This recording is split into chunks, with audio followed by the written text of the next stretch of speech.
You're leading the way, making those key decisions for your organization, whether it's a business, a university, or a nonprofit. And YouTube. Well, it's definitely on the map, isn't it? A huge potential audience, a way to build authority. Absolutely. But let's face it, you probably don't have time to become a full-blown YouTube creator yourself, digging into analytics day in and day out. Uh-huh. That's not the goal here. Right. So this deep dive, it's specifically for you. We want to give you the shortcut, the essential insights into what actually drives success on YouTube so you can make informed strategic decisions. Exactly. There's just so much noise out there, so many growth hacks.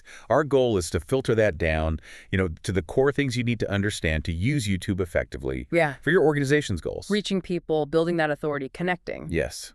And understanding the underlying mechanics is really the first step to making that happen. Okay, so where do we start? Let's talk about what actually gets views, what captures attention. There are some incredible tools out there now that let you analyze performance data. Right. Tools that essentially let you look under the hood of almost any channel. Imagine being able to see what's working, not just guessing. You can type in a channel name, maybe someone in your field, maybe someone totally different, and get a sense of their performance. That's powerful. And one key thing these tools often show is the difference between long videos and shorts views. All right.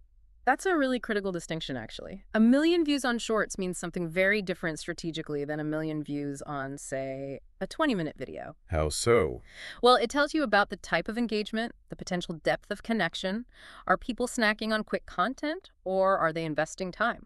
Knowing that helps you decide what kind of content your organization should focus on to meet its specific objectives. Okay, that makes sense. And you can get even more granular, can't you? Like looking at specific videos. Oh, yeah. You can often see daily viewership for individual videos. And what's fascinating is you can sometimes even see data on things like thumbnail tests, A/B tests they ran. So you can see if changing the picture actually made a difference. Precisely. And you might also see how the platform itself sort of rates a video's performance, maybe on a scale. It gives you a quick snapshot of its traction.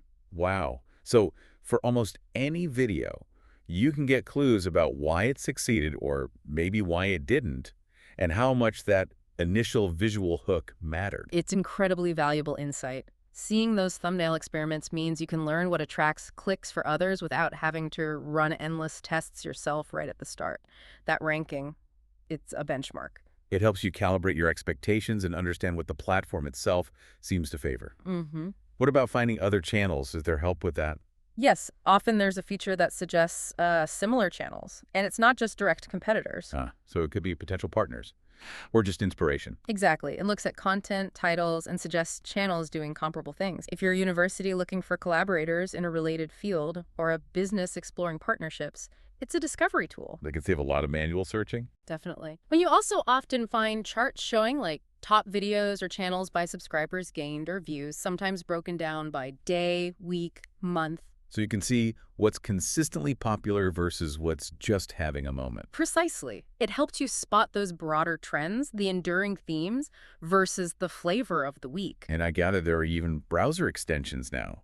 Little tools that show stats while you're just browsing YouTube. Yeah, some platforms offer that. It puts basic stats like daily views or performance scores right there on the page. Makes it easy to quickly assess a video you stumble upon. Handy. Now, you mentioned analyzing performance. Yeah. Are there ways to find those, like surprise hits, the videos that do way better than a channel normally does? Yes, the concept of outliers. These are really interesting. Some tools specifically help you find videos that significantly outperformed a channel's average. Why is that useful? Because those outliers often contain clues about what really resonates deeply with an audience, beyond the usual stuff. You can often filter them too, like show me outliers on channels of a certain size or videos that got X times the normal views. It helps you find potent ideas. Like finding hidden gems of what works. What about the visual side, the thumbnails? Well, besides seeing A/B tests, some tools let you search for thumbnails. You can put in keywords or even upload an image you like, and it finds similar visuals across YouTube. So if you're wondering how to present, say, a video about sustainable architecture, You could search that term and see the common visual styles. Or if you saw a thumbnail style you thought was effective, you could upload it and find others like it. It helps you understand the visual language of different niches. You start noticing patterns, like high contrast or maybe faces showing strong emotion. things that naturally draw the eye. Exactly. And studying those A/B tests others have run is just fantastic. We see examples where certain thumbnail styles consistently outperform others for specific types of content. Learning from that collective experience is efficient. So you're building on what the community's already figured out. Makes sense. And to stay current, you can often set up alerts. Get notified if a video on a certain topic hits a view milestone or if a competitor uploads something significant. Keeps you in the loop without constant checking. Right. And finally, good tools usually let you save all this stuff, the interesting outliers, the thumbnail ideas, the channels you're watching into collections or folders, just to keep your research organized. Okay, so the big picture here is data is key. Understanding what's performing, maybe getting some hints as to why, is crucial for making smart choices. Absolutely. It moves you from guesswork to informed strategy. All right, so we understand the value of data, but let's pivot to growth. For an organization wanting to build a presence, maybe starting out or scaling up in 2025, how do you actually do it? Are there defined strategies? Yes, based on analyzing what's worked for various channels, several distinct approaches emerge. One is what you might call a search-based strategy. Okay, search-based, Yes. like SEO for YouTube. Kind of, yeah. The focus is heavily on keywords.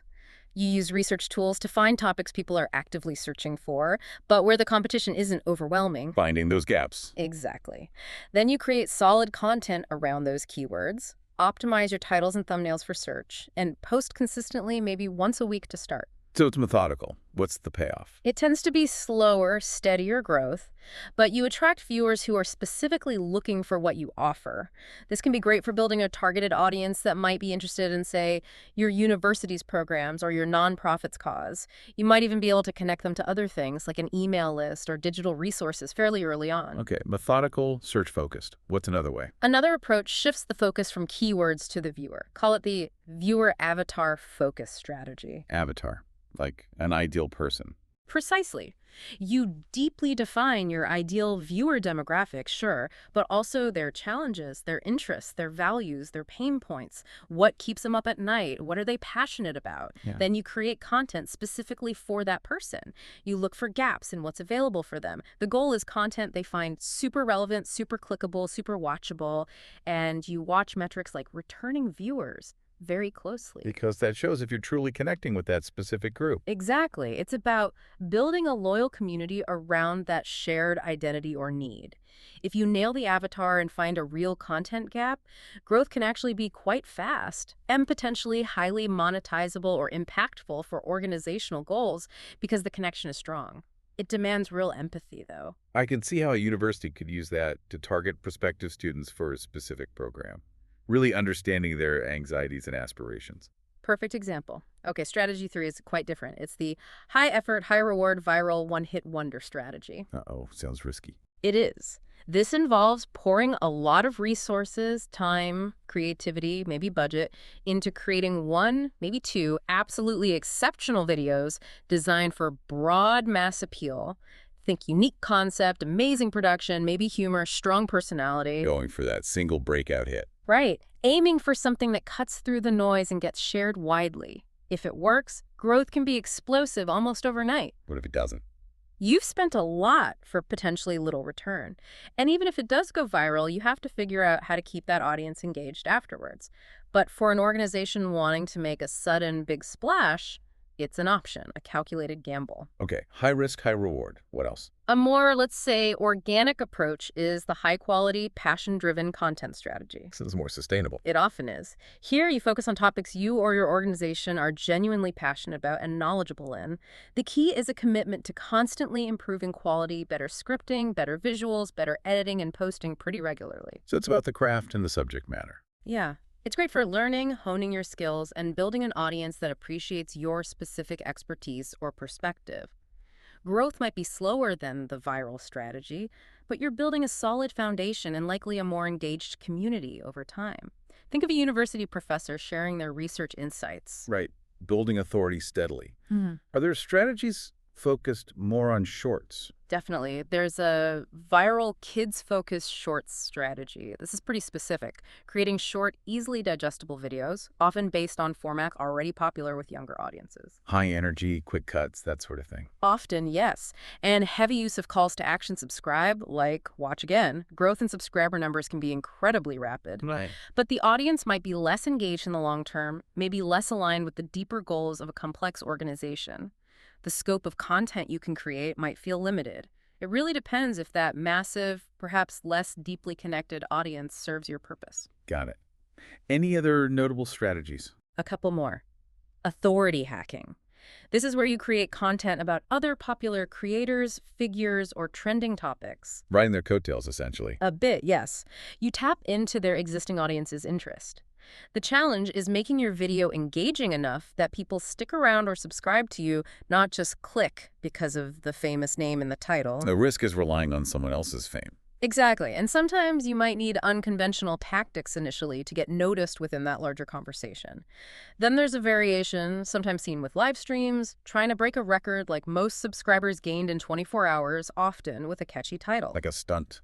Kind of. It can attract a lot of subscribers quickly, but they might be very unengaged, leading to what some call a dead channel, where the subscriber count is high but viewership is low. High risk for low long-term value. Okay. And the last one. The last one is about finding viral outliers and modeling them. This builds on what we discussed with the data. So finding those surprise hits on other channels. Especially smaller channels, yeah.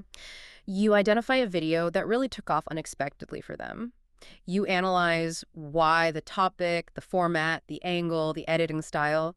Then you create your own high-quality video inspired by that successful formula, but with your unique spin. So learning from proven concepts, even on a smaller scale, and adapting them. Exactly. It requires good analysis and consistent quality execution. You keep posting, modeling these successful outliers. It can work for both long form and shorts and potentially lead to significant growth by tapping into ideas already proven to resonate. Wow, okay. That's a lot of different paths. So for an organization listening to this, maybe feeling a bit overwhelmed, how do they actually start in 2025? Forget the fancy strategies for a moment. What are the first practical steps? Great question. Before you even think about hitting record, you need a solid foundation. And that starts, maybe surprisingly, with passion. Passion. For a business or university channel. Absolutely.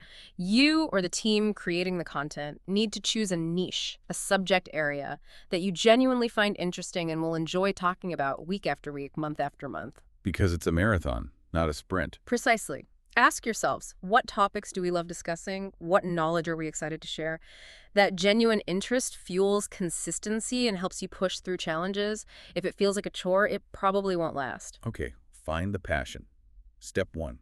What's next? Step 2 is understanding your total addressable market, the TAM. Meaning? Meaning, okay, you're passionate about, say, 18th century basket weaving techniques.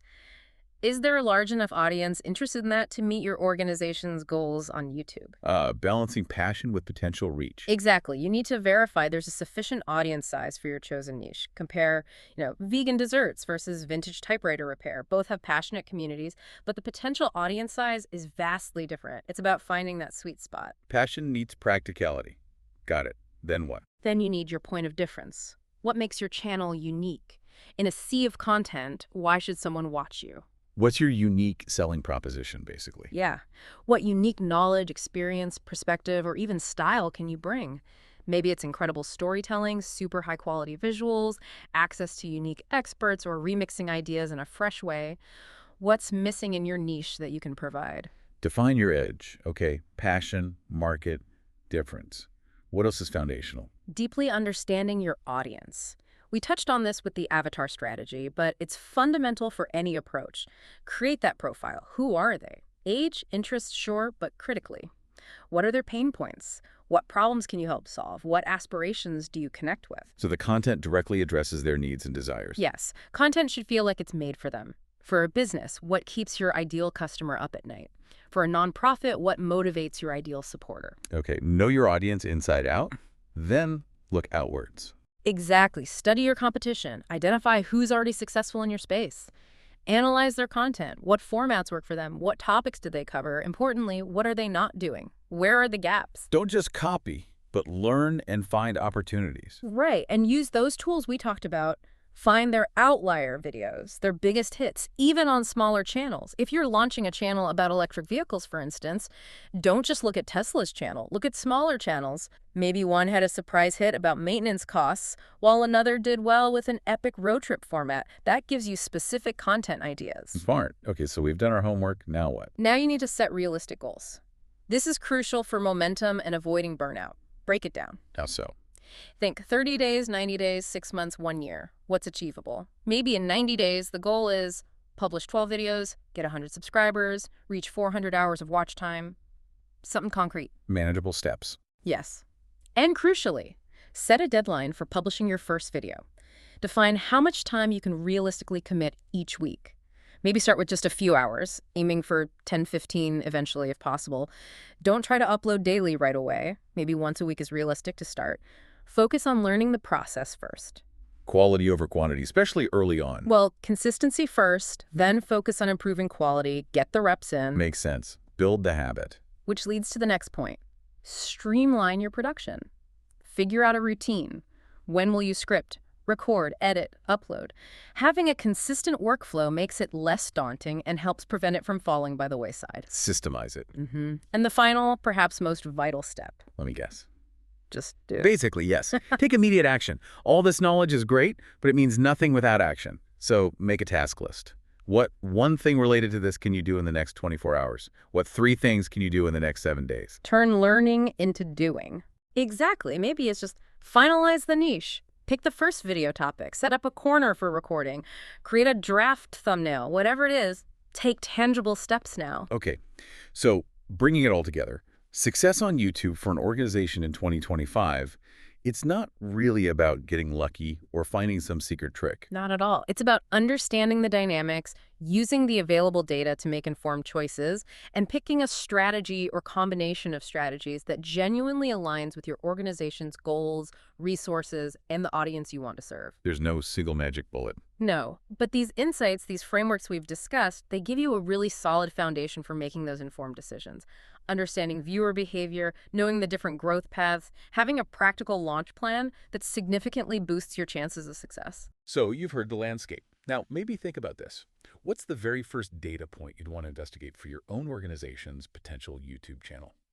Or, reflecting on those different growth strategies, which one feels like it resonates most with your organization's values and ambitions on the platform? Something to consider.